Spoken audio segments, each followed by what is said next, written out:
see if we go live up in this. Let's see if we can get a little something going in here. Where's the live stream, dude? Where's the live stream? Okie doke. We're live. It looks like I got audio. I always got to check, boys. Looks like it's going good. Maybe we'll have some peeps coming in here. And let's see if we are able to see something over here. Here we go. All right. I like to test my little stream, make sure I got audio. It looks good. Looks like I got audio. All right. Sweet. Nobody's on board yet. But so cool. So I'm going to try something a little different today. I want to pull up the old Tint Dude. We'll talk about that. One viewer on board. What's up, brother? How are you? Or sister? Not sure what that might be, but feel free to comment in the chat section and let me know. Let me pull this up. Just gonna hang out here and do some tinting and some talking and whatever else goes on. Show a little bit of Tint Dude. I don't know if you know about Tint Dude, but I'm gonna pull this up here, mute this out, and let's look at the chat window there.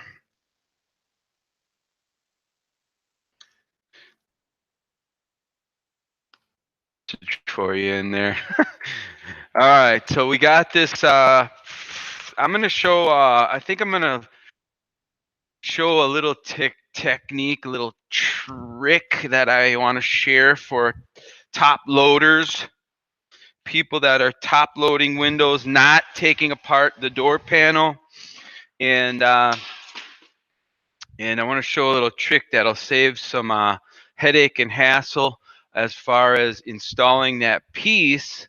And not getting dirt down in this little area there where you typically have the fold, right? So we install that piece and we put it in place, and we end up, if we don't do this particular method, and I'm not sure what you're doing. Feel free to let me know what you are doing. I don't know if you're a top loader, a bottom loader, or what the story is, but you can shoot a little message in the chat there if you'd like. I got my my little holster, the knife holster. I don't know if you guys use one of those, but man, that thing is quick and easy and nice, and you can get them at, for sure, Conqueror Tools. So I don't know, maybe everybody uses that nowadays. I don't know, but and you know what else? Here, I'll talk about this for a minute. This is my knife, right?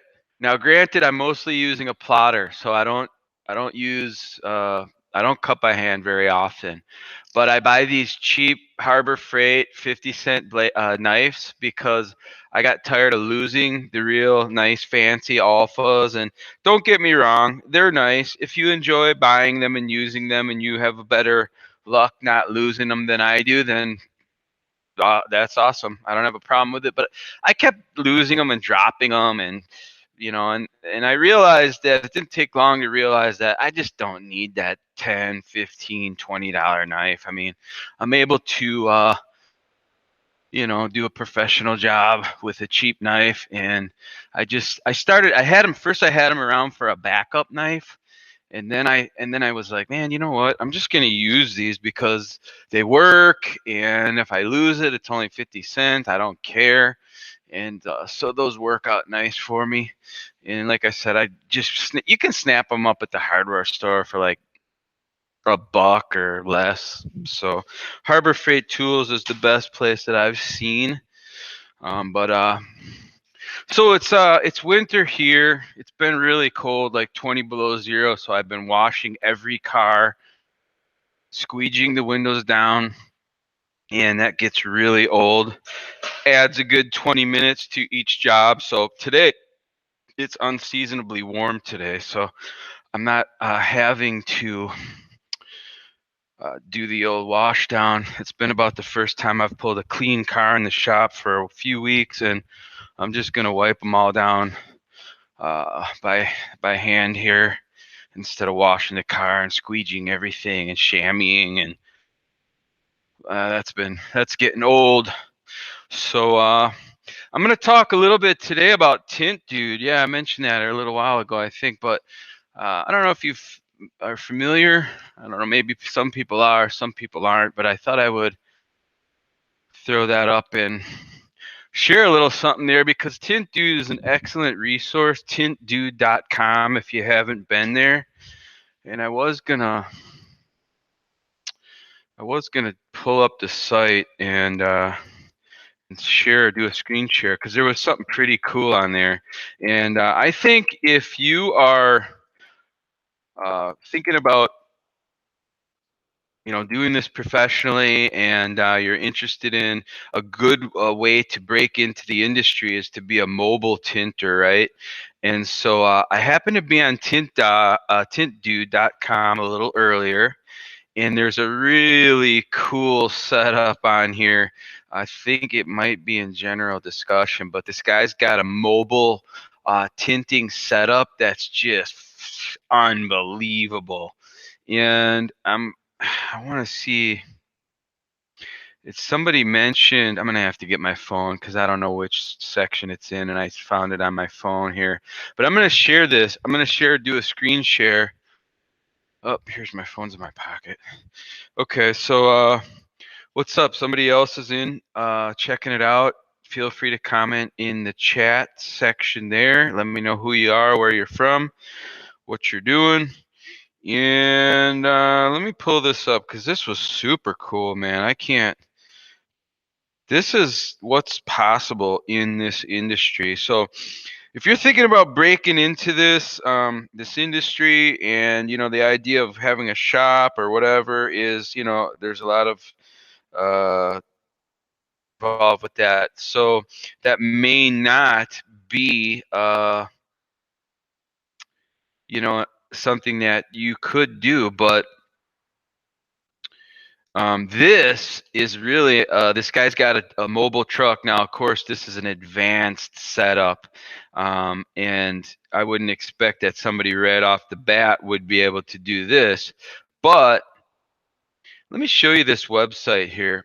Let me see if I can do a screen share, and I'm going to share this screen here, and I am going to. So hopefully, I'm going to check out my live event and see if I am coming through here, and if I still have audio coming through, so that's good. Okay, so this is Tint Dude, right? You can go here, tintdude.com, but this is what really caught my eye, is this particular I think, yeah, this is it right here. Look at this. This guy is operating out of what does he say? A Freightliner 20-foot step van. So this guy has a 42-inch plotter, a nice, beautiful little cut table, TV. The thing above here is a film handler. So if you're doing commercial residential, which I'm assuming this guy's doing everything, commercial residential, you can see below he has an excellent peel board that's lit up. I mean, in this part of the country, I think that would be a little difficult unless you're able to pull inside of like dealerships and different businesses and whatnot, to make this work in the wintertime, because I'm assuming I've seen other people do this where they have like an awning, and they are more set up to kind of pull a car next to what it is they're doing, and work on the car right there, and really make good use of a truck like this. But that's the plotter I have right there, except I have a 54-inch. That is a Vinyl Master. He says in the description it's a 42-inch, so that's cool. Very nice, very dependable. The only difference for my plotter is, as you can see, what I did, I'm going to move this so you can see actually, and it won't be a real tight close-up shot, but at least you'll get an idea. I took my plotter and put it on stilts. I actually I actually took the base part of the frame off, and I bought some C-channel aluminum, cut it to size, and I basically put an extension on this, because what happens is when you cut a piece of film for a back window, that thing is going to drape down quite a bit.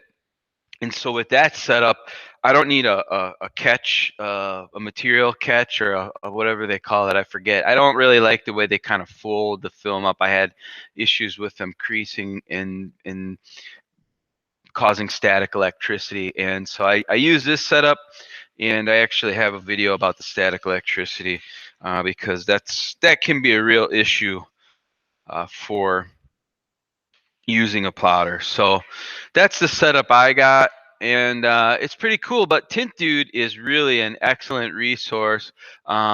If you want to go on there and learn, I've literally went on here and I've learned different things just reading posts. For instance, I think years ago, I think I actually learned about the reverse roll on this particular form.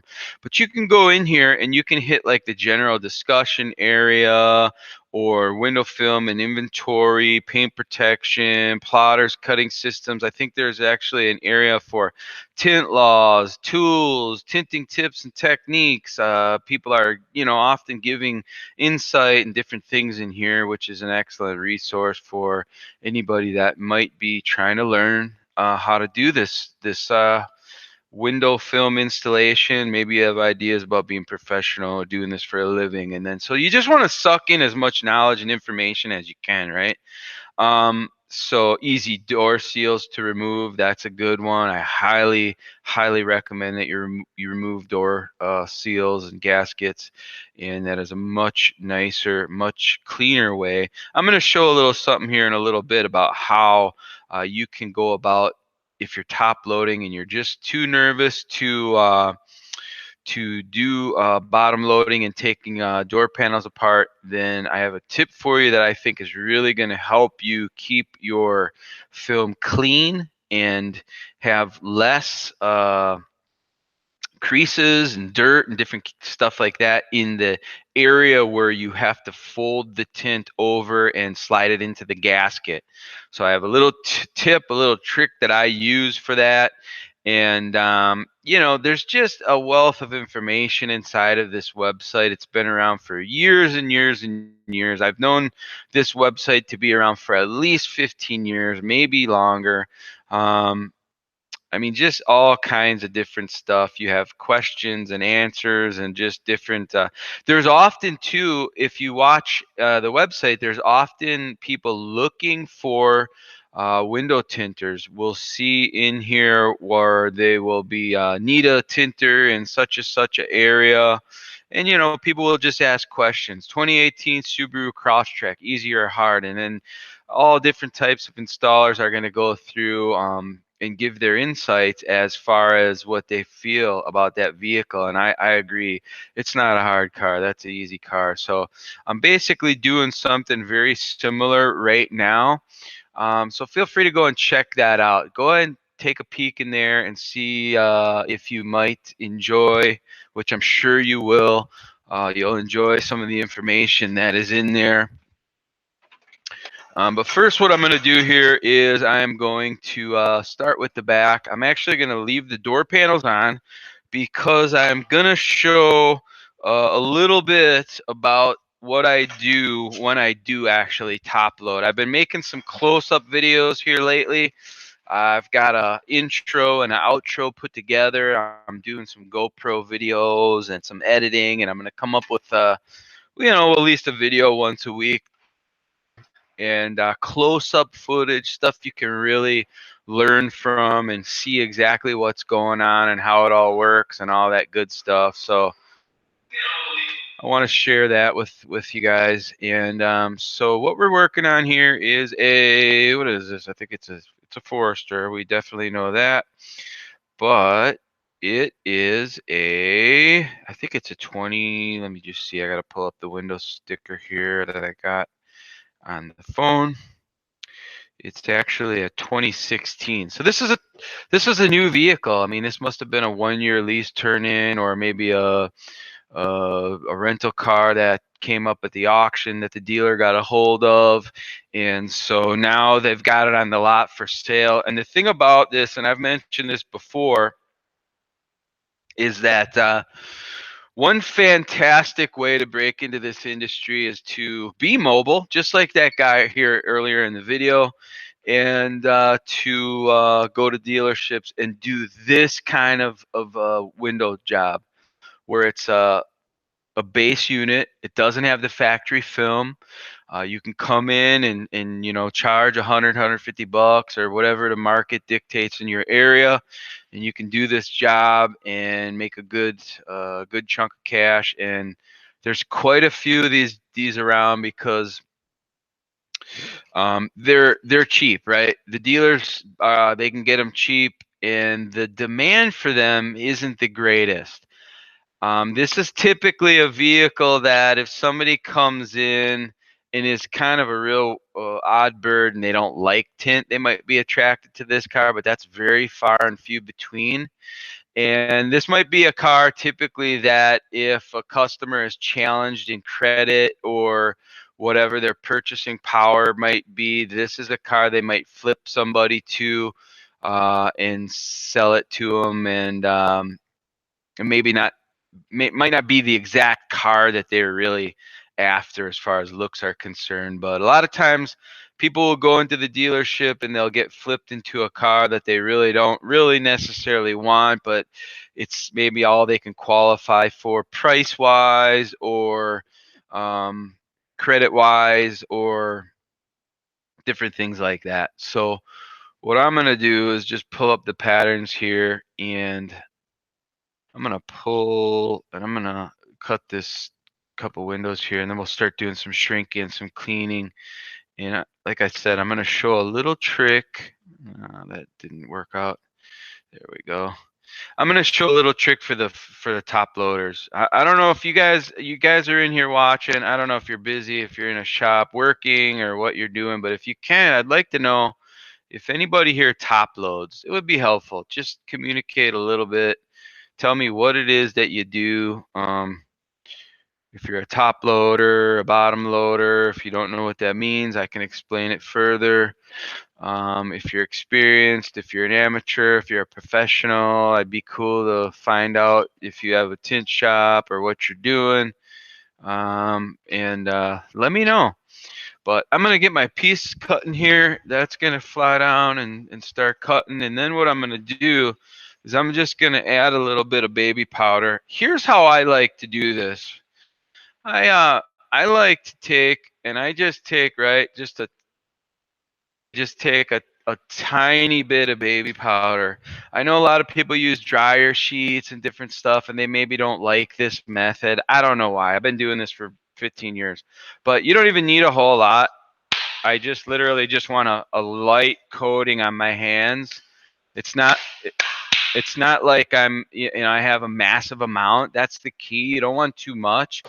And all you got to do is just tap the window a little bit, and you're going to leave a nice thin layer of baby powder on the window. It's all you really need. It's all you really want. If you go any thicker, if you put too much, you can have a little bit of an adverse reaction, and it can be a little tougher to shrink. With just the right amount on there, what will happen is you'll be able to still shrink the film, but yet the film will still want to stick to the glass while you're shrinking it down. Versus if you use too much, the film's not going to really want to sort of stick to the glass. It'll want to curl away, and it'll want to act funny. It'll have a different reaction if the baby powder's too thick. So maybe that's the reason why some guys don't like it. They might have used it and put too much on, and then had a bad taste in their mouth from the whole process, and maybe they just said, "Nah, that doesn't work." But I've come to find out these little things that can either work in your favor or not work in your favor, and that's one of them. So I'm just going to put a little dab of solution there with my scrub pad, and I'm going to lay this film out and just get it up there and get it stuck. And this is a different kind of a job. I don't know if I've done. I know I did a CRV on here before, but so what I'm going to do is I've got this cut on my off my plotter. So my shape is there. It's not weeded out yet, but I'm just going to cut around where this is going to go around the windshield wiper. And of course, it's not a finished cut. My cut edge from off the plotter is still there. I'm just about a ½ inch down below that. So it's just going to give me enough to not bump into this windshield wiper setup. And as always, I'm not going to cut on the glass. I'm just not doing that. I'm not sure if anybody's commented. Nope, nobody's commented. So watched before, but welcome. And let's see here. So I'm going to watch that chat in case somebody gets in there. But a couple of regular guys that have been coming on and checking out what's going on and communicating. Actually, one of the guys, Jay Bird, I often mention him now because we became friends. I've been texting back and forth, and he's down in New Mexico, 20-year veteran of the window tinting, window film installation business. So as always, I'm not cutting right. With this method, I got cheap blades too. I don't always need a stainless steel blade because I'm not making contact with the glass. I'm not cutting finished pieces with my knife. I don't use a lot of blades. So I do have stainless steel. I do have some carbon blades that rust after a while. And so I'm not making contact with the glass. So I'm using my button. I am, cutting with my button so I don't have to worry about scratching the glass, which is really big time, man. You don't want to, even with a stainless steel blade and a $20 nice Alpha knife and the glass, you'll run into soft glass. Maybe it won't be, but every 100th car, but you will score some glass eventually if you're doing this. And I'm sure that any professional tinter out there would agree. So I just made it a habit after I scored enough of glass, even cracking new knives and new blades and whatnot, and just trying to be as cautious as I could. I just figured, you know what? Let's just eliminate this, and then I don't have to worry about it anymore. So I just don't cut on glass anymore. And if you do, and you don't, it's your prerogative. But one thing I like to do is just kind of minimize any possibility of having to pay for anything broken or damaged. It just sucks when anybody in this business has had a day where they've, worked real hard and felt really good and made a good chunk of money, and then all of a sudden you damage something and you have to pay for whatever it might be. A window, pay for a brand new window in a car and give all the profit you made away.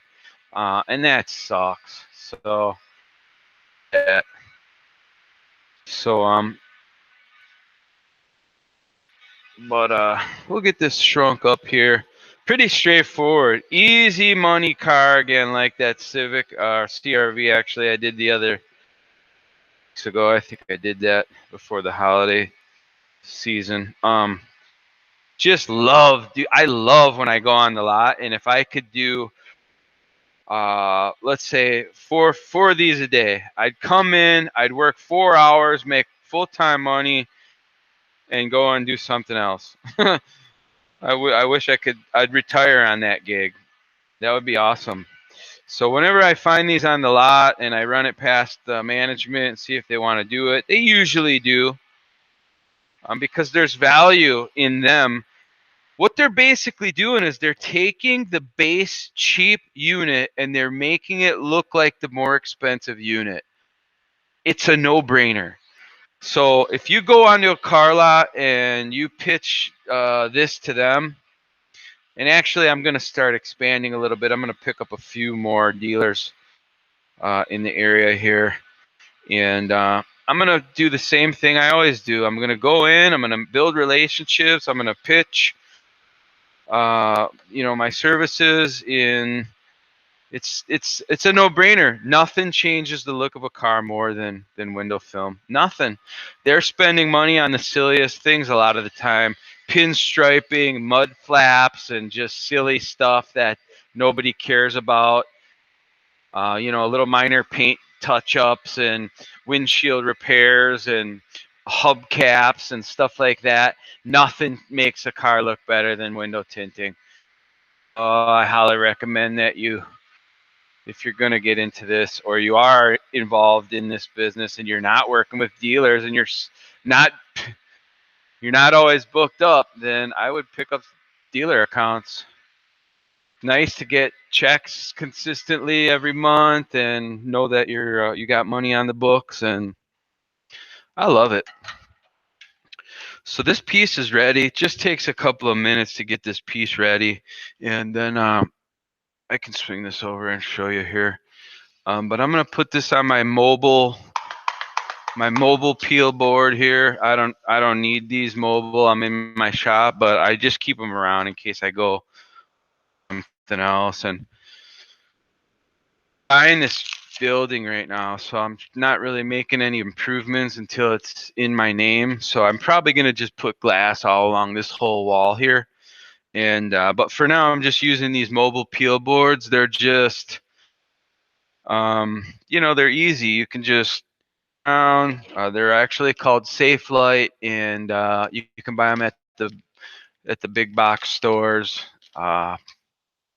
maybe Lowe's, Menards, different stuff like that. And you can use those around your shop, or if you're mobile and you're going in and out of car dealers. That's what I used them for. I was going in and out of car dealerships, so I needed to have something that was lightweight that I could cut on, that was durable and full size, 4x8, 4x6 at least. And this was it. I found these. You can cut on them. They really work good. So that's one tip there that I think is awesome. So we got that piece ready. Piece is ready to go in. And let's check this out. A peek here one more time, because there was a couple other things that I thought were really good stuff on this Tint Dude before.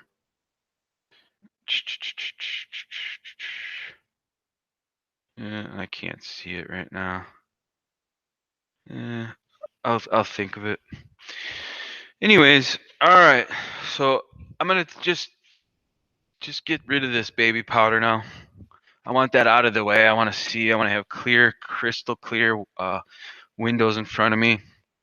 And so I just want that little layer, hazy layer, gone out of my way. And this isn't going to be a real long video. I mean, this car is literally, it's a real quick, easy job. I usually can get these done in about, I don't know, 45 minutes easily, but it'll probably be a little longer since I'm talking. I'm going to show those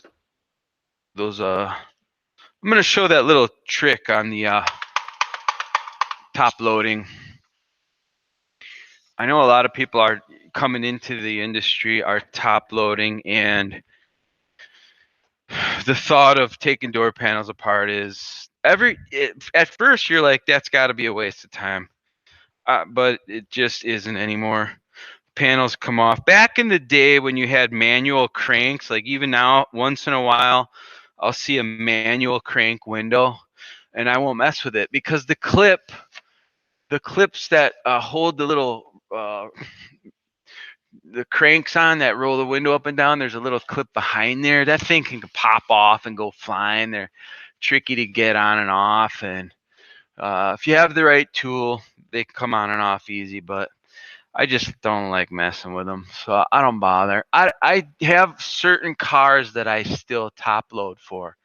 For instance, if you're going to start taking door panels apart, I would recommend that you take them all apart so that you know how all of them work. But then, like, since I'm doing a lot of dealer work, like if I run across a Volkswagen or an Audi, and I know that I can get the channels, the gaskets pretty clean, I won't take those panels apart. The dealerships, they're not paying me enough to deal with that, and I can do those faster and cleaner, more clean, I should say. And I will just leave those panels on, and I'll top load those. I don't run into them too often, but I kind of have it figured out which panels are easy, which panels are hard. My buddy Jaybird here, I was working on a 2017 Civic yesterday, sent me a text message and asked, are these easy? And I said, man, those are the easiest. I mean, literally, you can just unsnap the top portion of the door panel away from the gasket and pop the gasket out. You don't have to take anything apart. And so to top load a window like that and deal with that gasket in your way is completely not the most efficient way that you can think of. So here I'm going to do this reverse roll. I'm not exactly showing everything close up today, guys. I'm just going to kind of go through, but I'm going to show this little trick in a bit for the top loading. But what I'm doing here is I'm just going to touch this one corner, and then I'm going to just kind of work, but I'm going to leave this bottom section of the window, I'm going to leave it draping down. And I could just pull that, throw my liner away, and gently hold this. Now, I'm getting this is actually the bottom of the window, but right now, for our purposes, this top section that I'm installing, I'm going to make intimate contact with the glass here, but I'm going to let all this hang down.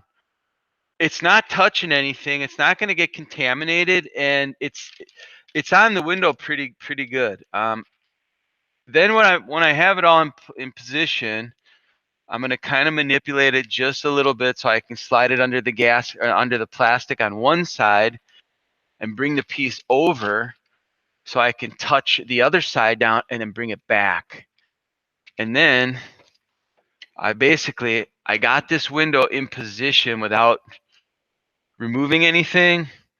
I've got it in position without touching the sides at all and causing any contamination, any dust or any buildup like that. I didn't agitate it in a manner that caused any creasing. And so it's on there, it's ready to squeegee out, and real easy and straightforward. And so I'm just going to smooth this out. If anybody has any questions or hey, maybe you do something different than I do, I'd love to hear about it. Like I said earlier, I've learned a lot of different stuff in different manners, not being shown, but actually, like I said, I learned that reverse roll technique here on Tint Dude, just reading about it. That was some years back. I also, when I originally started shrinking windows in one piece, I learned about it on the phone while I was ordering film. I mentioned it to the rep. At the time I was using Johnson window films, and I don't use Johnson's currently. I use Reno now. Excellent film, cutting edge, good film. But anyways, I was using Johnson's, and I was on the horn with the sales rep, and I happened to mention I was sort of like not in belief that this was 15 years ago. I really was skeptical that people were doing back windows in one piece, especially in that time. I think it was like the late 90s, and there were some crazy back windows going around then on different cars, like Chevy Berettas and all different types of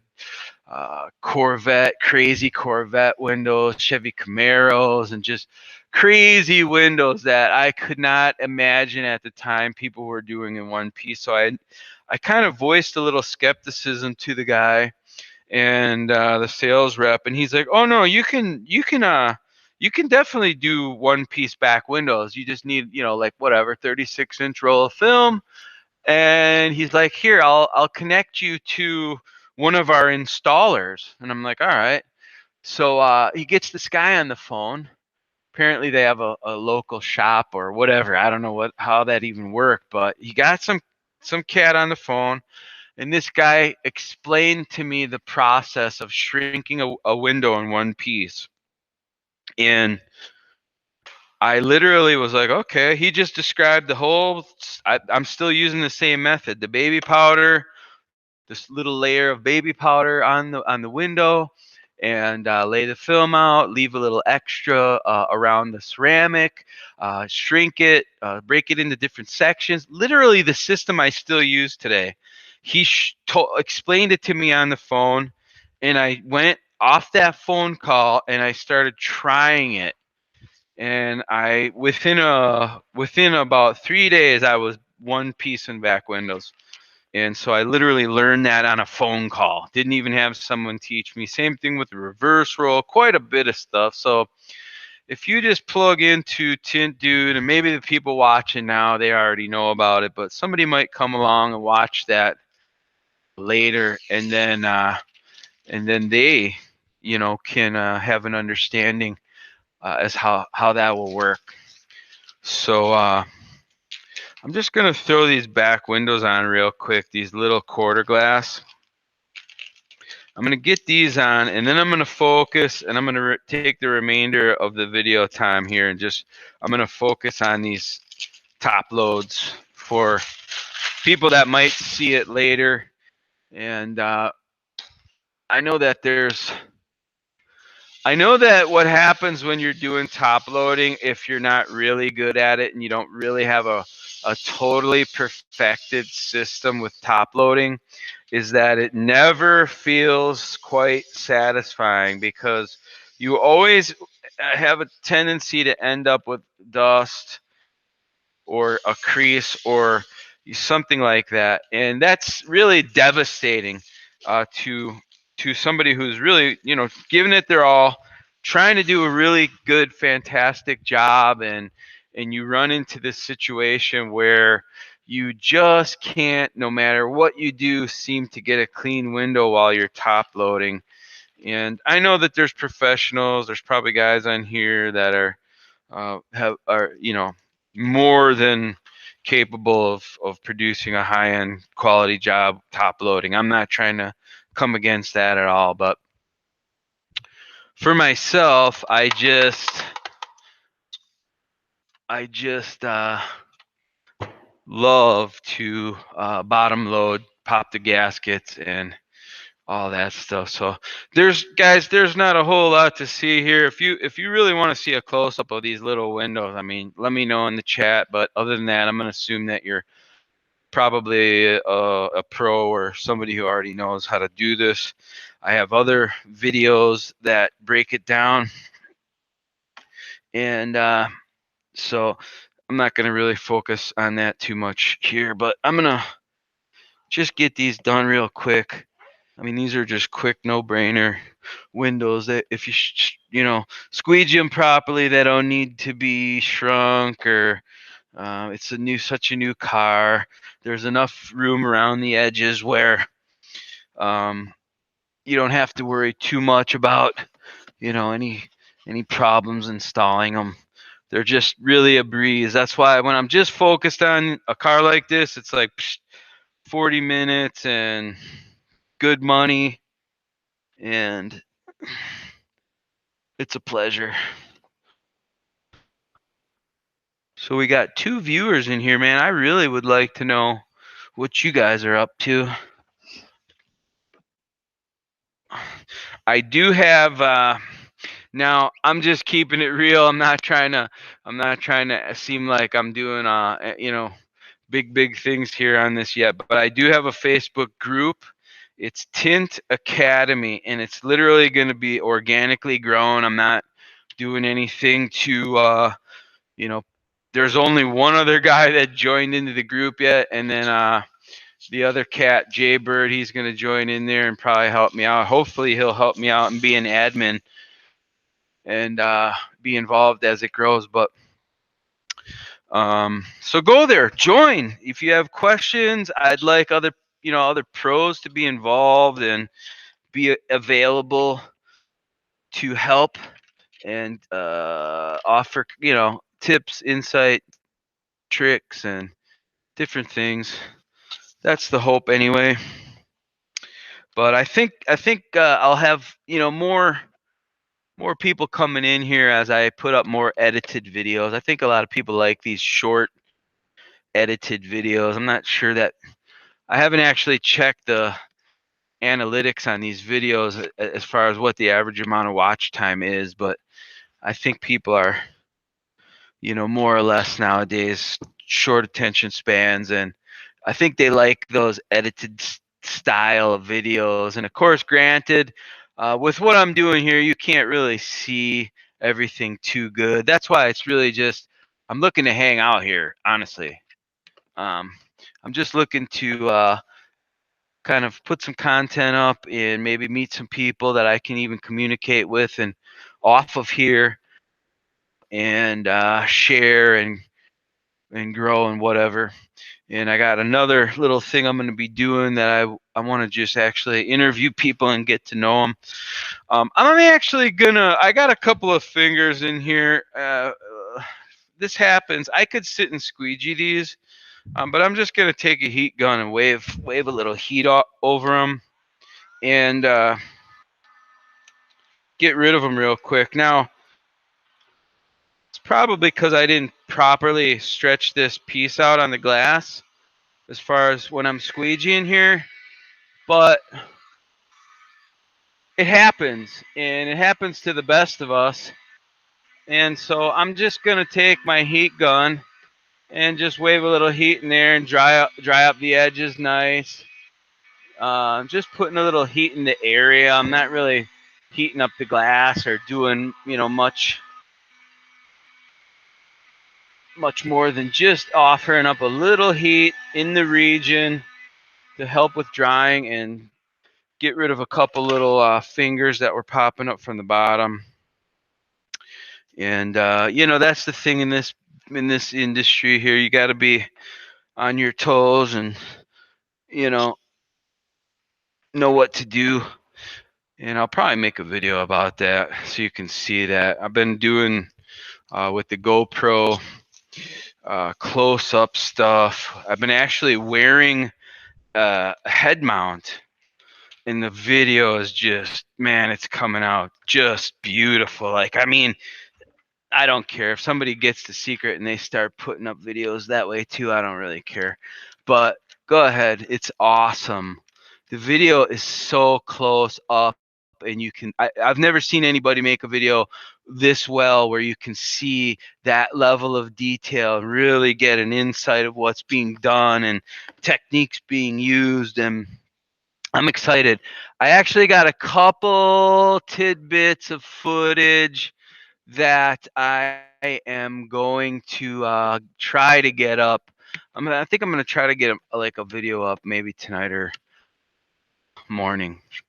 So I'm gonna start doing that where I'll put up a video, 1 or 2 videos a week, close up, really nice, narrated, and really super tight, high quality shots that you can really see what's going on. And then of course I'm laying out the theology behind what I'm doing, because I've seen a lot of people on here, with a lot of videos, tint teaching and training, but it's really never.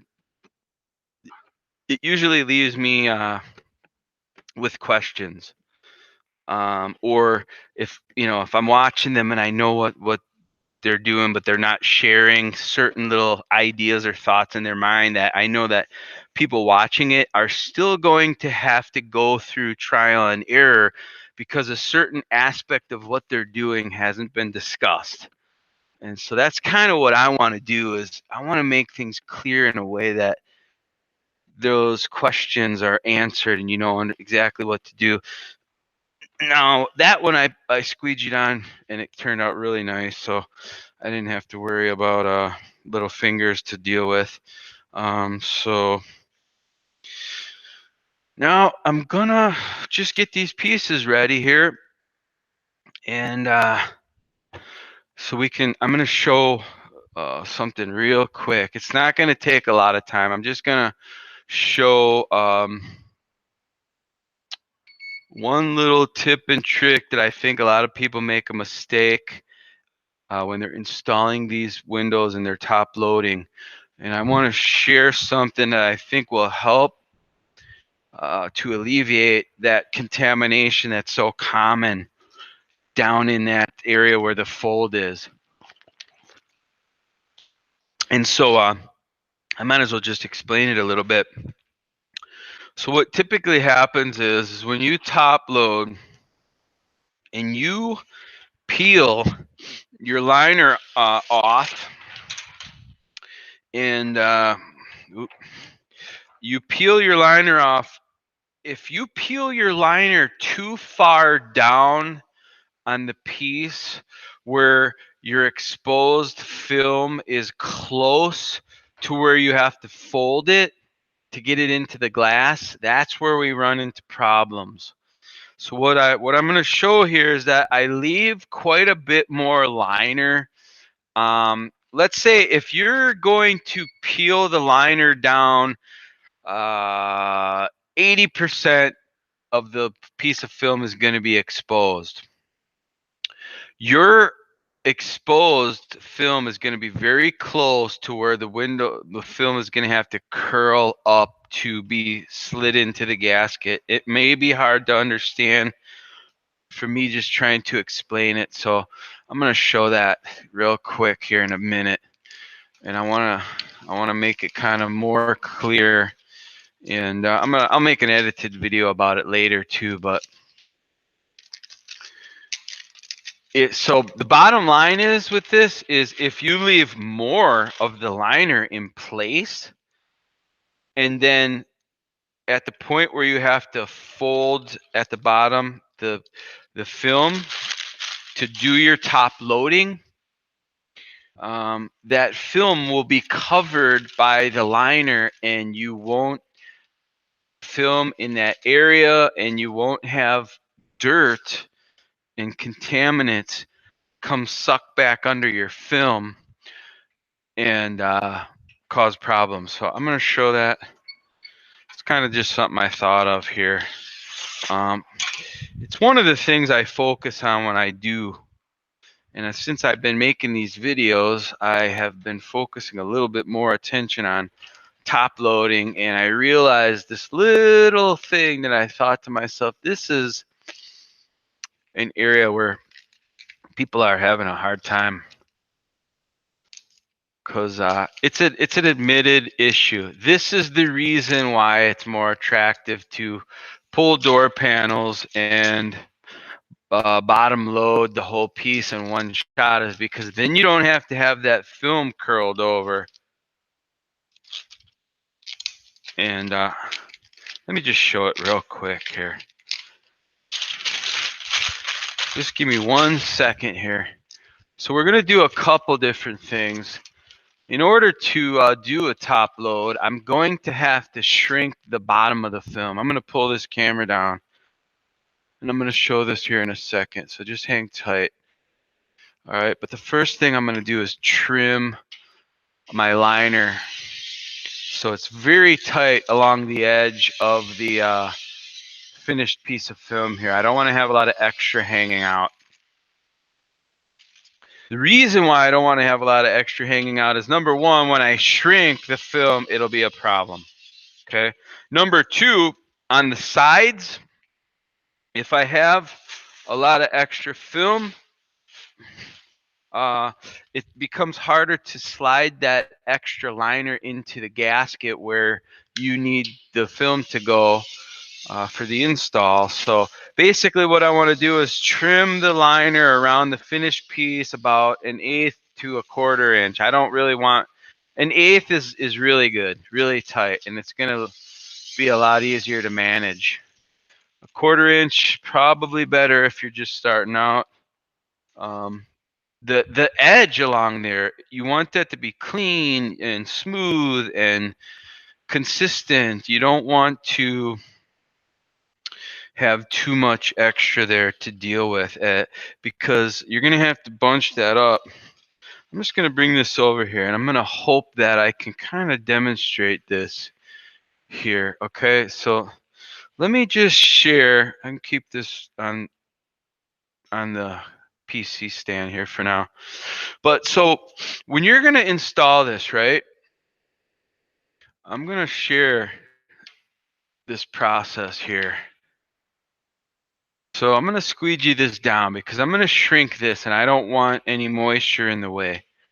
I don't want any issues with shrinking. And obviously, if you're trying to add heat to the situation, then water and moisture is pretty much the opposite. It's pretty much the arch enemy of trying to shrink something. So here's a little squeegee that you can pick up at IKEA.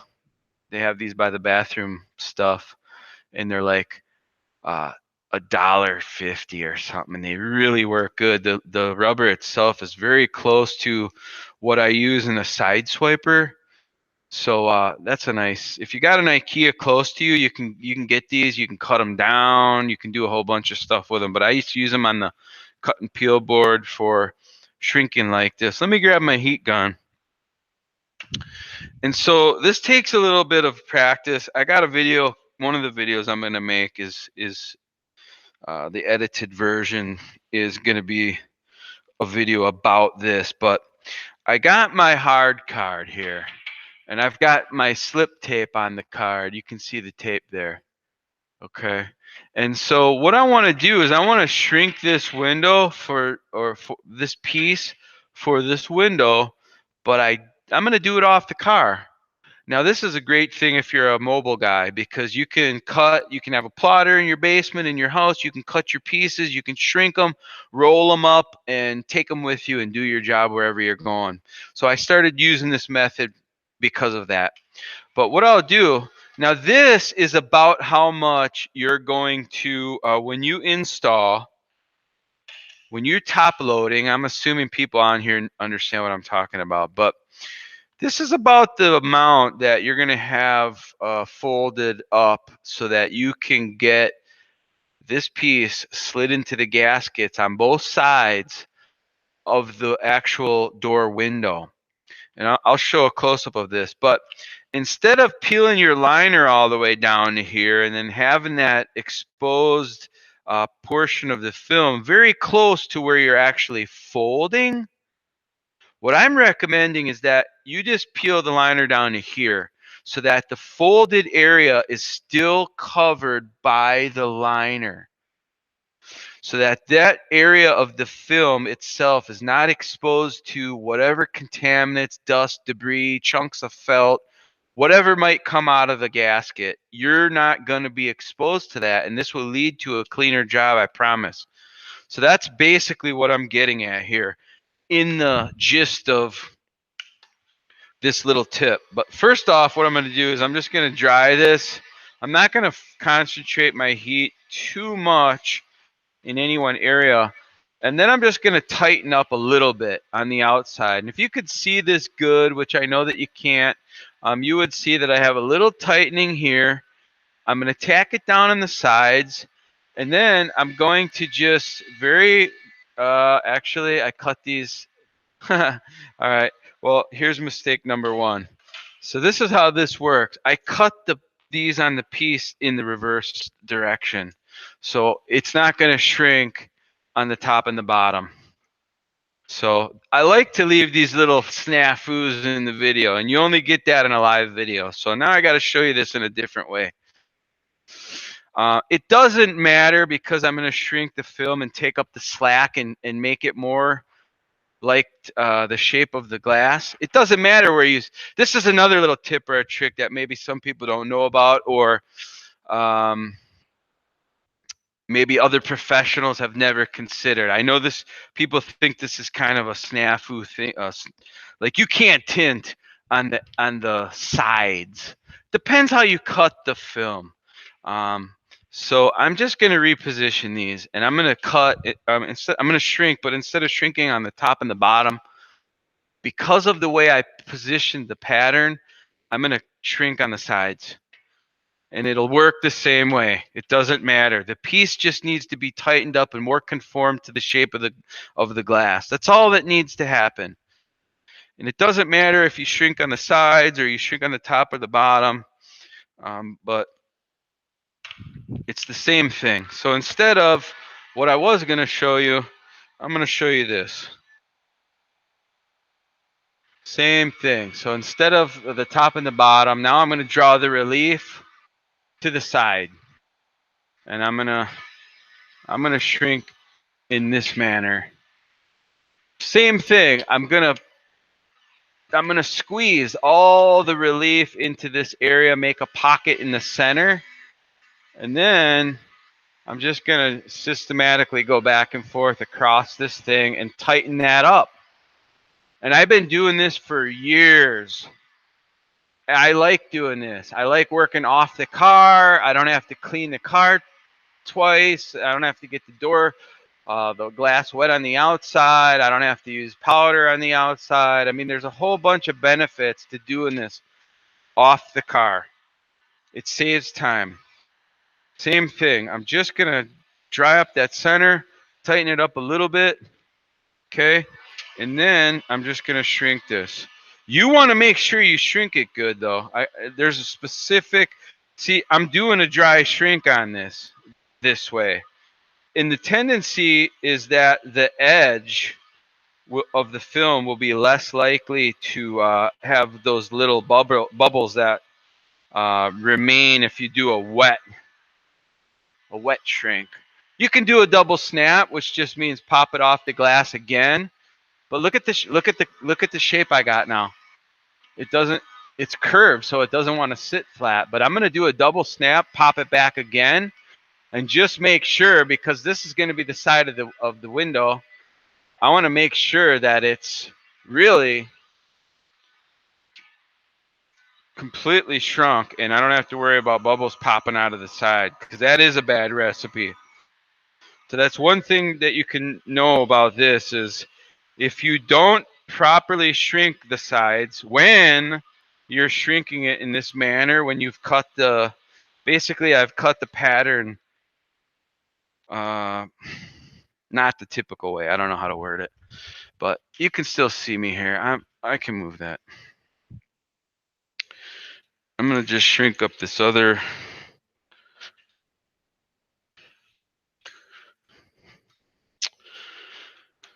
I'm going to shrink up this other side here quick. Let me, I'm going to close this hatch so I can get this. I want to leave this camera on this PC card if I can. You can see good enough. And so I'm just gonna, we got another viewer jumped in. Maybe it's, if anybody's commenting, you got any questions, feel free to throw them up in the chat there. I don't see anybody sharing or anything. So I'm gonna go and same thing now. I'm going to peel that back, do a little dry, a little tighten, not a lot. I'm gonna squeegee down my edges. I got myself a little pocket. The close-up videos I'm making show it a little better because I'm able to get closer and use the reflection of the lights above in my favor. But you're not going to be able to see it on here. But if you guys have done any shrinking at all, then you know what I'm looking at. Pocket of relief that's off the glass. And I feel confident with that. I'm not even going to bother doing a double snap. The double snap is just, you shrink it twice, and the second time you're just kind of making sure that there's no little portion of the film that's not completely shrunk and laying flat right along the edge. And so they call that the double snap nowadays. I'm focusing, I'm doing this dry shrink because I know tendency to completely shrink all the way to the edge. So I don't want to have a bubble on the sides where it's going to bubble up and then suck moisture back in. That's not going to be a good scenario. So all right. So let's I think what I'll do is I'll show, let me figure this out here. Give me 1 second here. First off, what I got to do is I got to window sticker off. If you guys are dealing with these window stickers from dealerships, the best way is to just use heat instead of a razor blade. If you use heat, you'll end up getting the sticker off without needing to clean any adhesive, and you can reposition the sticker. So it really works out good. And I don't want to pull, I want to be careful how I pull so the actual image, because these are like perforated and they rip apart easy. It looks like they had this one stapled, so there's a little bit of a hole in the, so I got to be careful here. All right, so it did leave a little chunk on there. Actually, I think they might have had another different, no, it was from that. So I'm going to reposition this real quick. And this I'm just going to throw this in the front window for, I'm going to go back on the lot, and so customer has to be able to see that. All right. So I'm going to take a stab at this one here. This one should be good. I'm just going to heat it up a good amount. Get the adhesive nice and warm. When the adhesive is not warm on these particular stickers, they're a nightmare. And I'm going to go at the bottom first here, I think. I'm just going to get a corner up. Keep a good amount of heat on there.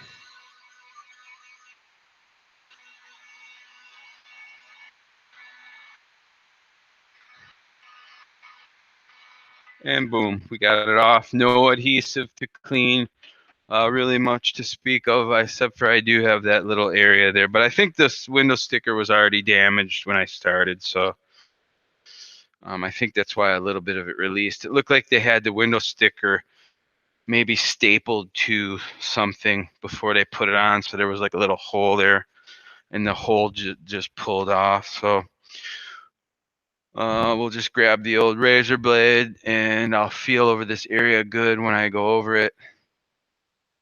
Make sure I scrub off all the adhesive. We'll get the paper out of the way for now. Make sure you got a nice, clean, fresh razor blade. I change this, the regular, single edge, change it every day. It's every day. I don't utilize it as much as I used to. You'll notice if you're a pro, if you're somebody watching me work and you maybe do things differently, like razor scrape windows, I don't do that anymore. You'll see other professionals on here on YouTube, and they'll be doing razor scraping, and that just means that they spray the whole window and then they scrub it down a little bit with a scrubby pad, and then the next thing that they do is they go ahead and they take a razor blade and they razor scrape the whole window. Okay.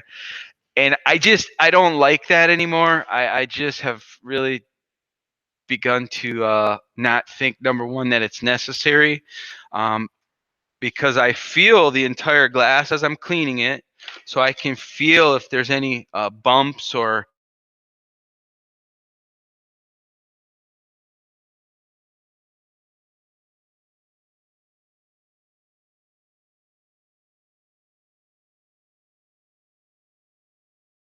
scraping. I found that it was scratching windows.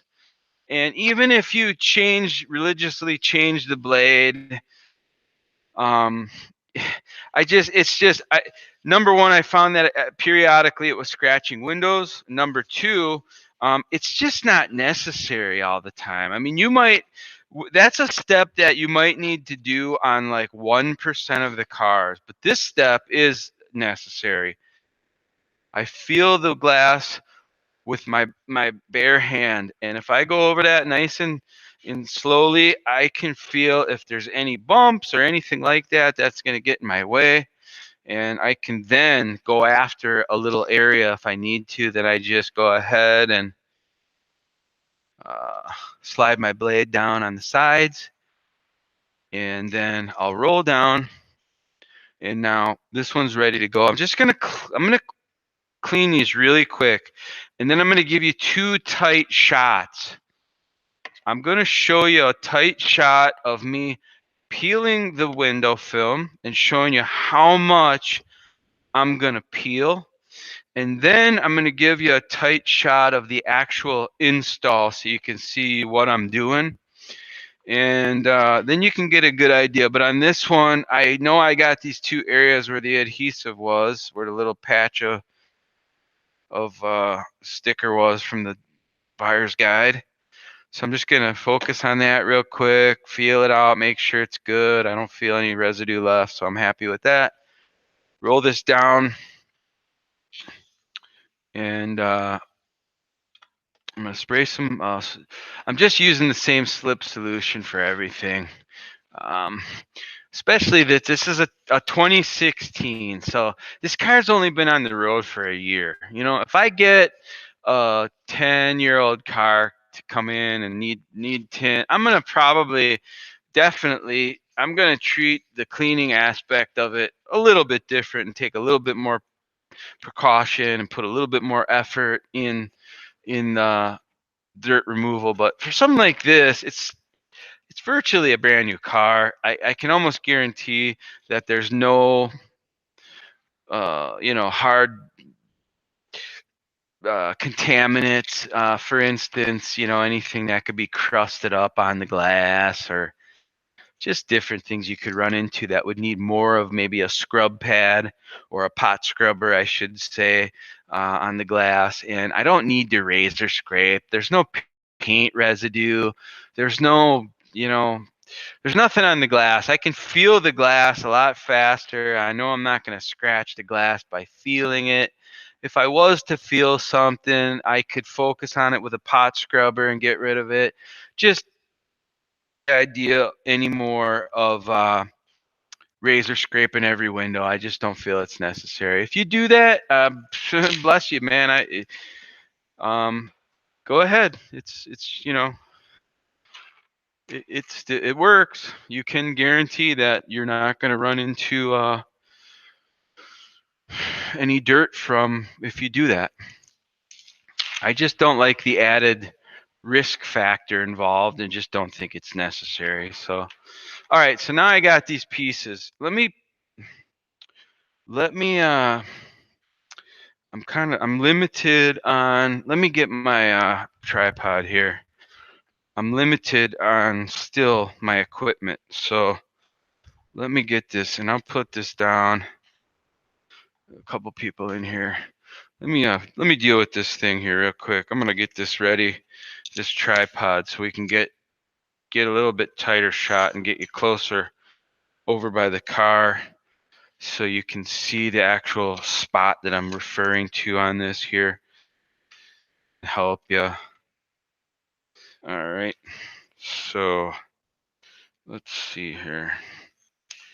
I'm just gonna get this camera ready. Bear with me here, guys, just a second. I'm gonna get this camera down and get it positioned on the tripod here. 1 second. All right. I've been searching high and low, and it's either wired camera or super, super expensive wireless for like wireless streaming purposes. And I'm not trying to spend $5,000 on a camera system, so I'm still not sure what's what with that. But let me start out right here. And I'm going to show you. I need a better tripod too. This thing is rickety as rickety can be. I apologize. All right. Let me just show you how I'm going to peel this. And so I'm gonna go ahead and I'm gonna get this window sprayed down and ready so I can move the camera and show you the actual install here. All right. So what I'm gonna do is I'm gonna show you the peel job real quick here. So here's how much I recommend that you peel the film back. Okay. I'm gonna peel it this much, because I'm going to fold right about here. And now I'm going to have that area where I'm folding protected by the liner. So a lot of guys will want to peel it way down here, and then you fold, and your folded area, which I'll show you when we install, is exposed film. And you have everything, the moisture, the solution, any contaminants are all going to be able to come in contact with that area that's peeled, right? So now you know how much I'm going to peel this. I'm going to put this back up for a second. I'm going to move this camera so you can see what I'm doing when I install this, because this is actually the important part. So you know how much I'm going to peel. And now I want to show you exactly what this looks like going in. All right. So what do we got here? Let me back this up just a little bit. All right. And that should be good. Man, it's so much better on a GoPro because you got that fisheye lens. You can see everything really, really good. I can probably adjust this a little bit better. Let's try this. Let's do that. That's pretty good. Let's do that. All right, so now I'm going to grab this piece here. All right. And it's peeled the amount that I said, that I showed you. I'm going to trim off the excess. You can't see it in this video. There'll be other videos, don't worry. If you have never seen this before, I don't do a lot of top loading, but this is the top load. You guys have seen me do the bottom load. And now, so I'm going to come in here. And the first thing I need to do is I need to make this fold up front. Notice I'm leaving this. I'm not touching that against anything. And I'm going to focus on this fold up front. And you see my liners to right here. And I'm going to fold well below that liner and then shove it into the gasket. All right. And then I got it into the gasket enough so I'm bunching a little bit, not enough to cause a crease or anything. But now I'm going to focus on this back section. And you see how much extra liner I have? Just like I said, about an 1/8 inch, 1/4 inch. Okay. And now I'm going to make my fold down here below where the liner's peeled, because I want this area to be protected. Now I'm folding this and I'm putting it into the gasket gently, but it's not exposed film. So it's going to be protected from contaminants.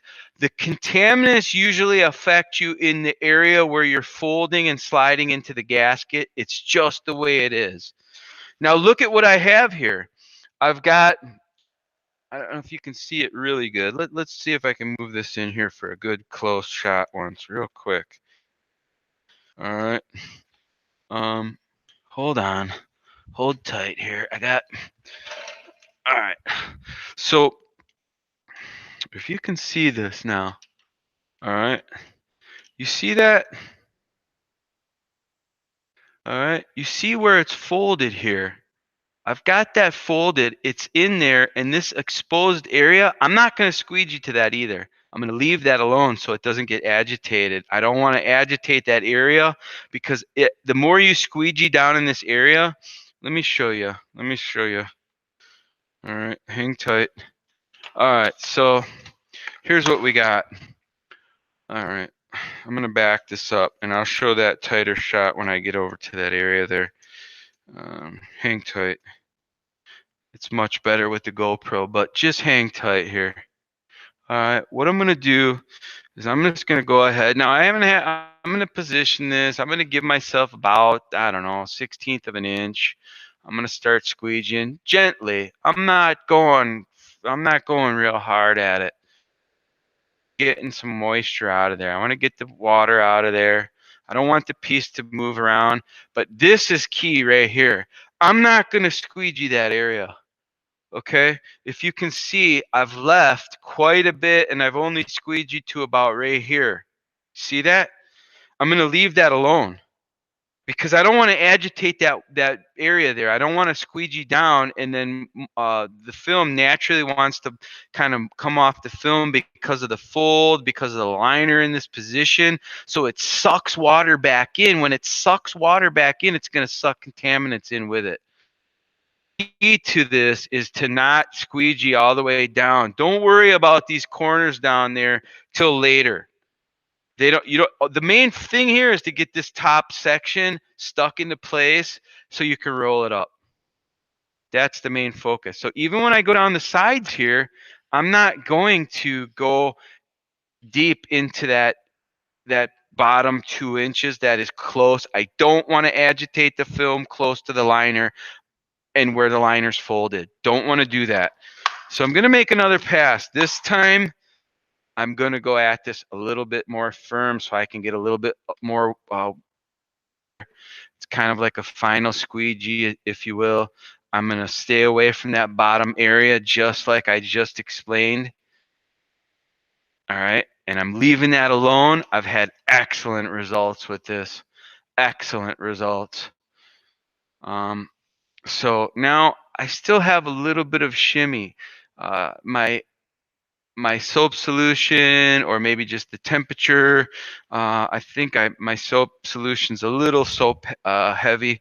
So what I'm going to do is I'm just going to heat these corners up. I'm going to give it about 5 seconds on each corner just so it's tacked in place. I'm very careful about the direction I'm pointing my heat in. I don't want to, burn any rubber or anything. I'm definitely heated up. I'm going to take my chiseler and just really iron that area down.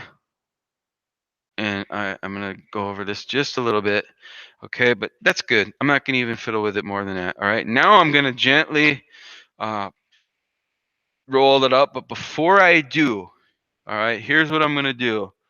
All right, and this is it, man. This is the top load, the most important part of the top load. I'm going to pull the film out, down and out very gently, because now I want to change directions in the film in the corners here. Now I want these to be curved in.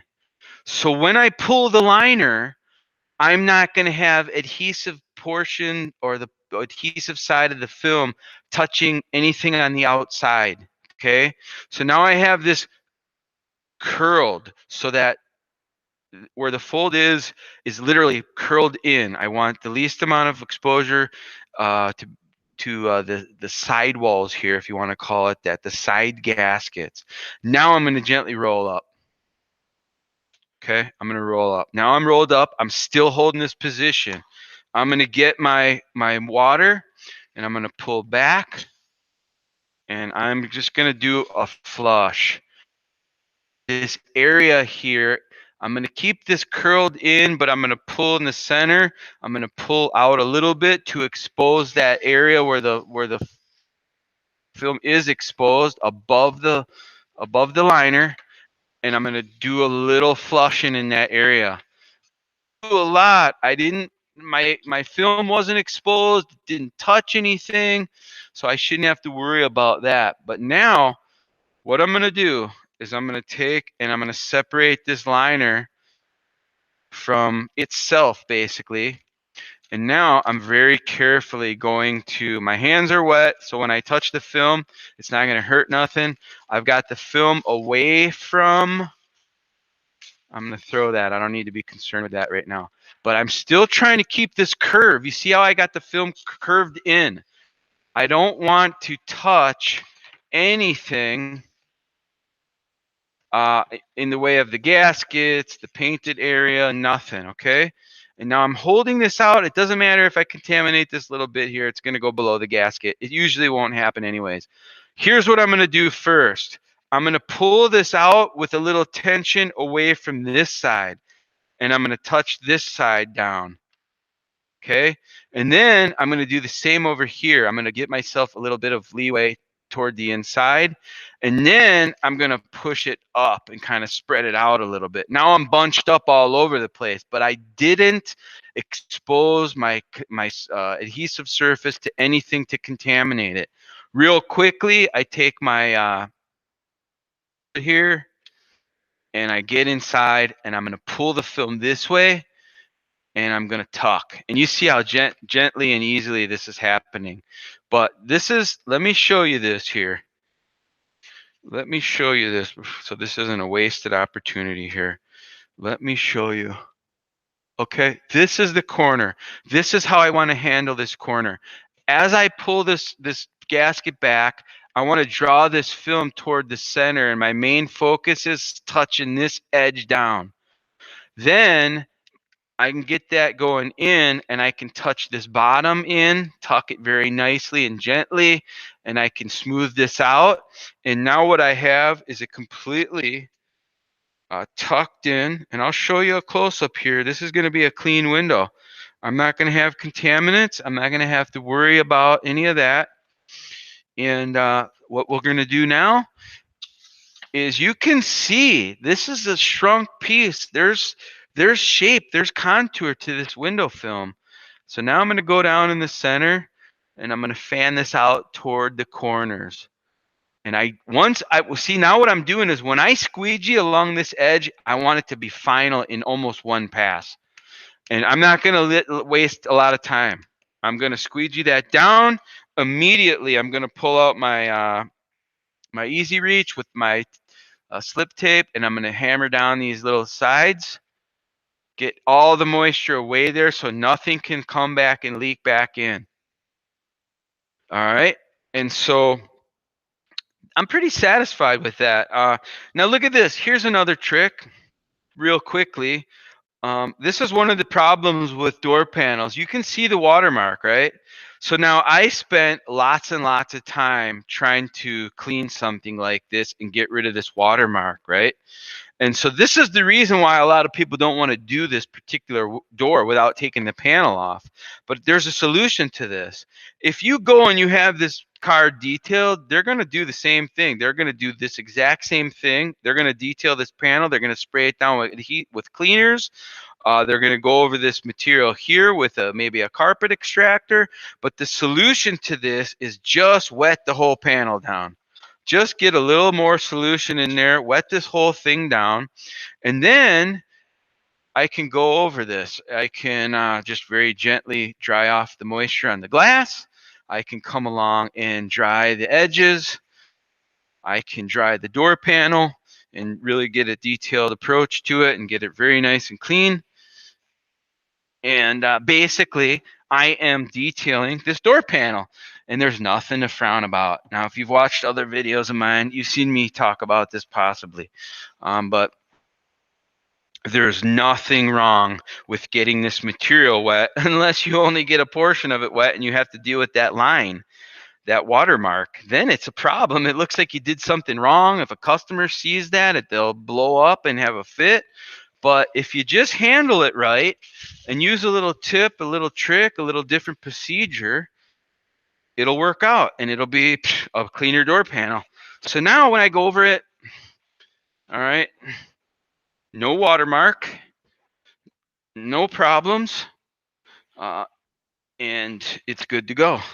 Now, I'm not yet finished with this window. I still am going to make another pass at this window, but what I want to do is I want to get all this moisture out of the way. So I take my card, and I'm just going to get into the crevice here where the actual gasket is kind of beginning off the door panel, and get that dry as well. And then I am going to just take my, I forget what this is, diamond tip. And I've got the diamond tip with the slip tape on it, which allows me to get a pretty, intimate dry squeegee, if you will. I'm just going to remove the final layer of moisture that might be under the film. It's kind of like the final squeegee or a dry squeegee some people might do, but I don't want to pass my paper towel underneath this wet gasket. It basically, unless you got the right paper towels, that'll turn into a messy situation there. So I'll show you this one more time on the other side. But now I'm gonna do some heating here, and then I'll show you what I have in the way of a finished product. I'm just gonna heat. It's winter time here. If I put this car back on the lot and somebody goes and test drives it and opens it and tests the windows and rolls them up and down, it could peel, and instead of being a nice window tinting job and a good purchase experience for the buyer, they're going to be like, what the hell, this car's a piece of junk. So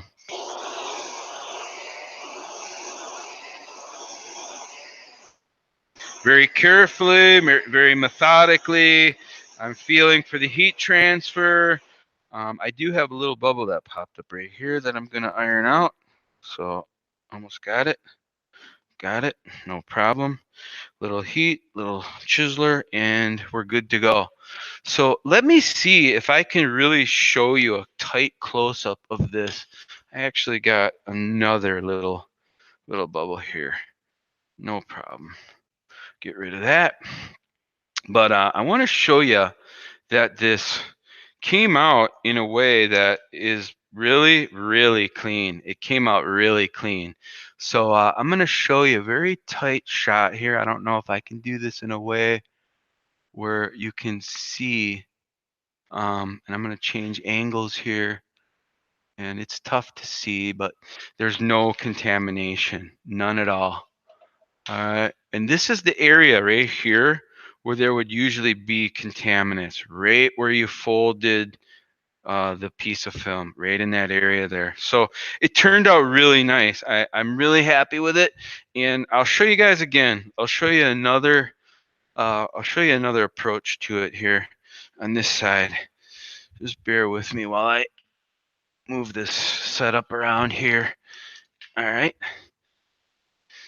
And so I'm going to put this up, and we'll go at this again. I'm not going to show you the peel this time, guys. I'm going to peel just the way I did on the last one.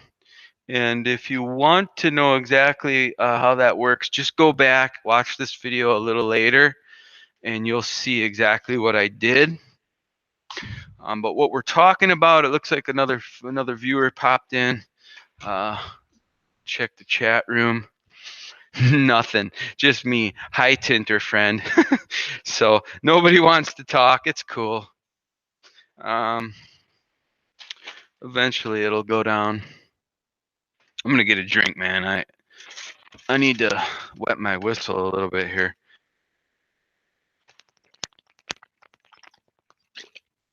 All right. Good stuff.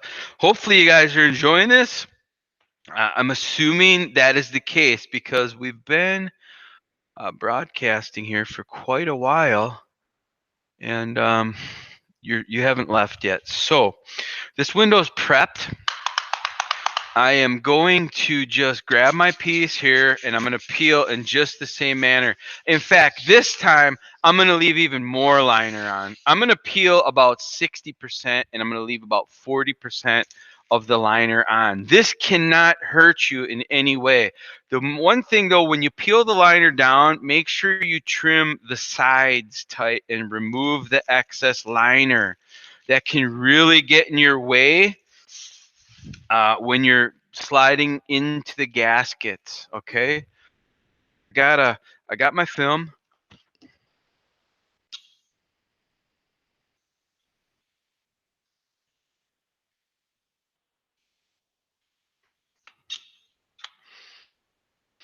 All right, I got my film. I'm gonna show you. Yeah, I don't know if you've seen that. You want to see that? Here, let me show you this. I don't know what you guys are doing, but I peeled this off the board, right? And so now I got this piece, and this is the flip. I bring in one arm. I'm holding it, draping it, and I bring in one arm and I flip it around like this, right? So probably if you're experienced, you know what I'm doing here. But if you're a guy who's just starting out, handling this film can really be a chore. And so that's how that's going to get done. Now, I'm going to really carefully draw in and bunch up just the right amount. You see I've bunched up here. I've bunched up just enough to let me get this make intimate contact with the glass, right? And now look at this, okay? I'm folding, and I'm 2.5 inches below where the film is exposed. And I'm just gonna focus on this front edge is really where you gotta really tuck it into the gasket. The back is pretty straightforward, but you can see on the back here, I've got the fold way down here, and my film is peeled way up here. Okay, so I don't have to worry about the film being contaminated in that regard, because my liner is covering fold area. That's the area where you're going to have a lot of issues typically. So this is how you can do the top loading. Real professional results. I'm going to roll this down just a little bit more. There. Okay. And so this time I left even more liner on. I mean, you can see I've got a good 40% of the liner on there. And you could even leave more liner on. You could do half and half. You could literally leave 50% of the liner on, and still this will work out. It does become a little bit more of a chore for when you get to the peeling part of it. So I don't like to go quite that much, but 40% of the liner remaining, 30% of the liner remaining. Those are good areas to be in, and that's going to help you prevent that contamination. And so now I'm going a little bit more of a firm squeegee pass. I want to remove the final amount of solution there. I'm going to go on this side, get that, and then I'm going to use my easy reach with the slip tape. Okay, and now we're in a position again where we're going to do the heating, and I'm going to tack these corners down: 1,000, 2 1,000, 3 1,000, 4 1,000, 5. That's all you need right now on this thin glass. 1,000, 2 1,000, 3 1,000, 4 1,000, 5, and that's it. If you go more than that, you're going to have boiling, bubbling adhesive, and so you don't want that, obviously. Okay, you want enough? It's hot. It's hot. The adhesive is activated. This piece of film is welded in place. It's not going to go anywhere. Now let me show this again, because this is the tip. This is the trick. You can literally hold your finger here in the middle. And what I want to do is I want to draw and curl them in, so the adhesive portion that is exposed isn't going to drag while it's being rolled up and be contaminated. So this positioning is just right. I'm away from the glass, I'm curled in on the sides, and I'm going to roll up, and I'm going to keep this posture here. I'm going to keep this position. You'll get a good feel for this, but I could leave that sit there for probably 20 minutes and we'll go answer a phone call and come back, and I could finish this bottom portion and I won't have to worry about contamination. Okay, but now I'm going to do just a little bit of flushing. I don't need to do a lot, because this process is really, it's positioned me to not have to worry about contamination. I haven't agitated these areas. I haven't squeegeed. I haven't done anything there. I haven't, excessively manipulated them and moved them around. And so now I just got to break that. I got to break the portion of a liner away that is hanging down. And now what I can do here is, see, I can put my fingers in a position here so that this film isn't going to peel more off the glass as I pull this liner out. I'm controlling this edge, hopefully pulling this material down. Okay, and now that's good. And the same thing here, I can protect this film from going astray. I don't want it to move around. All right, I actually have a fan on above me, so you can see this film is moving around a little bit. I don't want that out. But I'm going to spray this now. I'm going to flush just a tad more. I'm going to spray my material. I haven't touched anything. I'm going to pull this out and touch this piece, this corner, I should say, down. Okay, same thing here. I'm going to draw it up. I don't worry about the bunching. However the bunching happens, don't fiddle with it. And then I'm going to pull this apart towards the sides. I want this center to touch down. Look at all this bunching that's happening, but I can guarantee you there's no creasing happening. And now I can pull this away with my big foot in the center, tuck this center down, and the rest falls into place like butter. Okay? The rest is going to fall right into place like butter. I don't know if butter can fall into place like this tint can, but that's the word that came to my mind there. We've got it completely tucked, guys.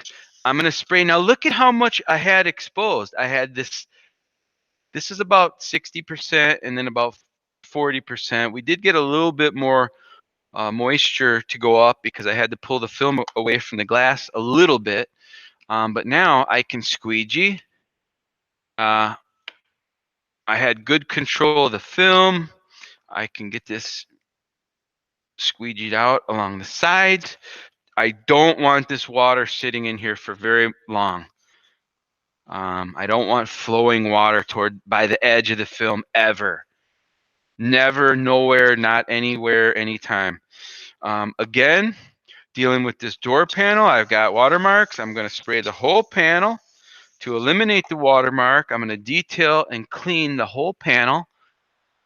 And I can gently wipe the film down just a little bit to get it ready for my final pass there, for my final squeegee job with my diamond tip with the slip tape. But first, I'm going to clean this door panel, carefully get behind the switch. I don't know, in 25 years, I've never damaged a switch. I don't soak that area down. A little mist, a little overspray has never damaged a switch. Never had a problem with it. So I don't think you will unless you go crazy and dump a whole bottle of solution down there, which I can't imagine anyone would do that. But I guess anything is possible, right? Anything can happen. So again, I'm going to get, and you can do this way. You can kind of just take your hard card and get the towel around it and just pull it and dry that area in the gasket. It's real easy. You can slide it back and forth. You can do a whole bunch of different techniques. I got a little bit of watermark down here. And I'm going to focus one more time with my diamond tip with the slip tape that I love. I wish I could find a cheaper generic version, but I haven't yet. I did order some from China, and it comes with like a fiber in it, and it's not quite the same. So that's a bummer.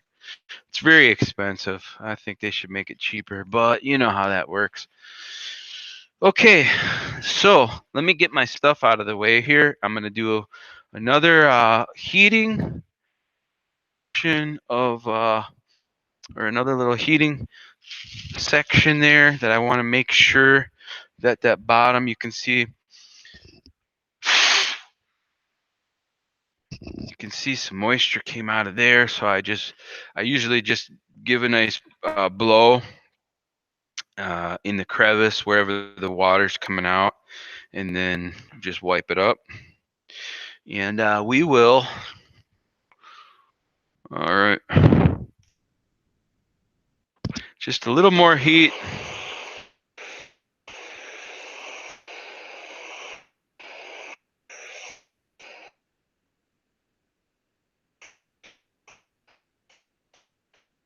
I can feel, and it's definitely hot.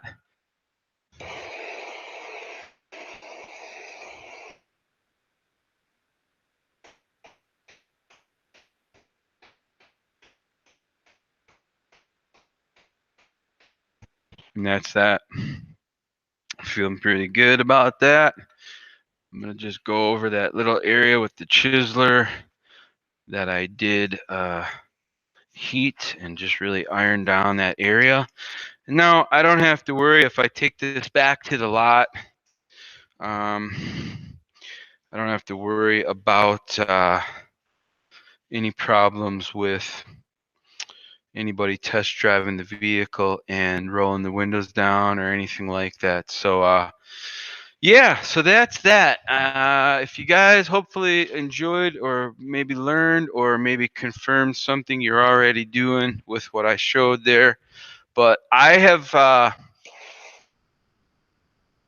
have really noticed that if I do that particular method, when I do top load, I don't have contaminants. So I've done all kinds of things to try to prevent contaminants from entering into the film, under the film, I should say, while top loading. I mean, I've power washed gaskets and taken every precaution that you could possibly think of. And honestly, power washing works really good. Power washing, and I've seen other people in videos power wash too. There's a video of a guy doing a 2017 Civic that I watched the other day. Not really the greatest footage, but he was power washing the back glass. He had put plastic like all in the back area of the car, and so when he power washed that area, he was just power washing the inside of a 2017 Honda Civic, and I was like, wow. But the power washer works good. So when you pull the car in, before you do anything at all, um, you can power wash the gaskets on the sides of the windows where the tint is going to tuck in like that, and that's a good method for. That's a good method there for getting the clean area. You know, you just take the power washer wand and you just get it really close so the stream goes in and goes down, leaks out the drain holes, and you can really, if you have an older car, I highly recommend that.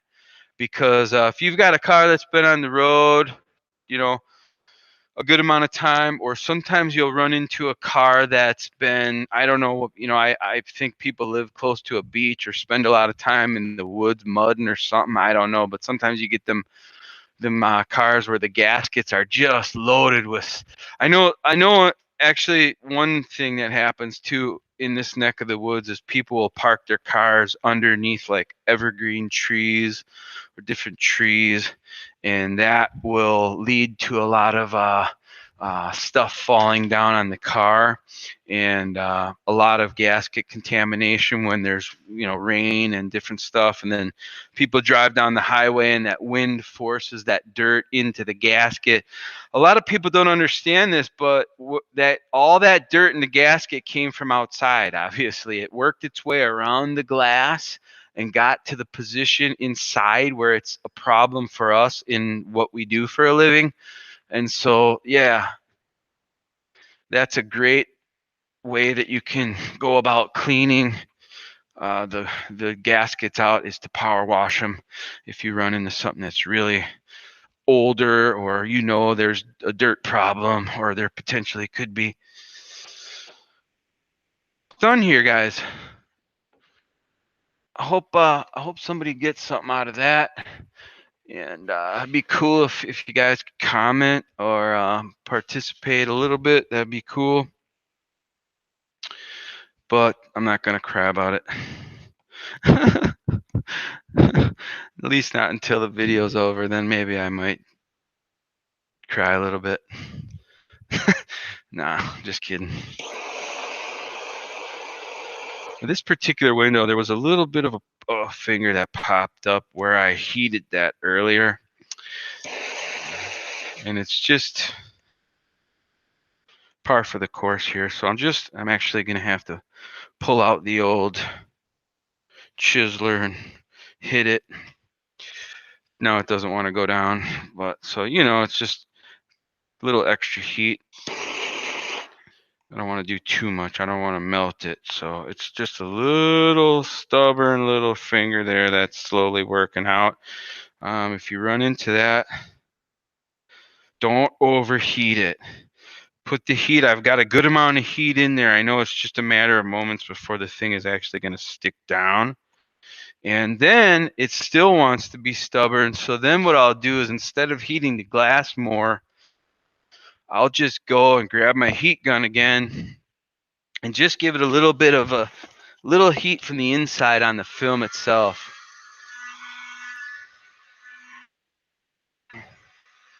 Make sure you don't bump your hot heat gun into the plastic or into the film itself. Yeah, it doesn't want to go down right at the moment. Oh, there we go. Oh, there we go. Okay, that's that. So just common little things that happen. If you guys have watched any of my past videos, you've seen me jack up a back window and have to start over and do it again and different things like that. So stuff just happens. I mean, that's one thing with these edited videos people are making, is you're not seeing real time, like any goes wrong. Those are the things you need to see. As somebody who's just getting started, you need to know how to deal with problems. That's what this is about. These live videos, if I can explain some sort of a issue or a problem that could help you when you run into that, because we're all running into the same sort of situations. There's nothing new. Oh, there's nothing new under the sun, right? Speaking in biblical terms, there's nothing that you're going to run into as a you know a training tinter, a tinter in training, that I haven't seen, or one of these other guys out here that's been around a long time that they haven't seen. We're all running into the same sort of issues.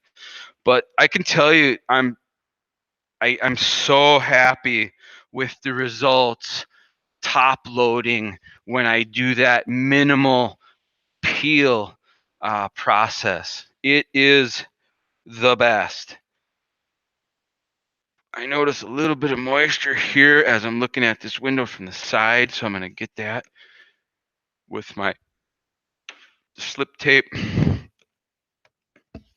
You know, you look at the window along the a parallel view of the surface. I think that's the way to explain it. And you can see any ripples or any water that might be left there, but it turned out really good.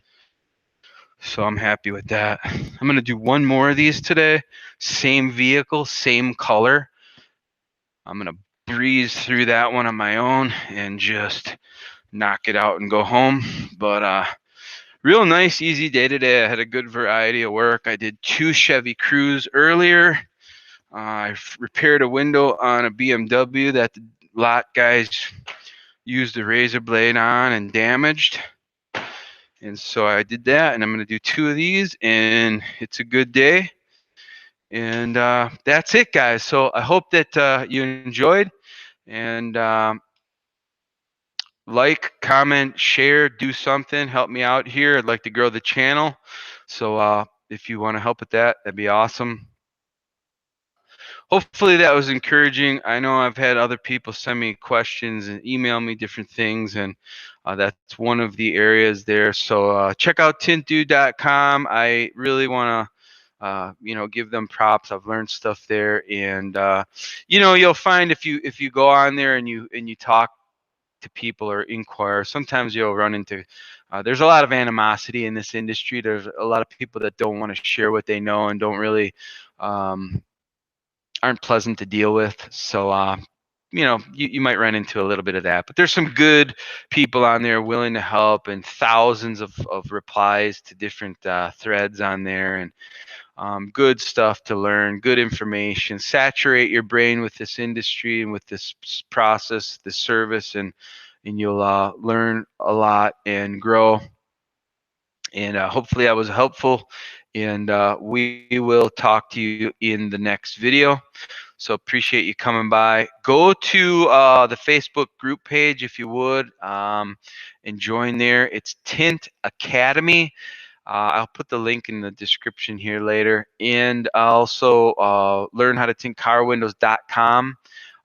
There's nothing there yet but a subscribe and a little bit of visual.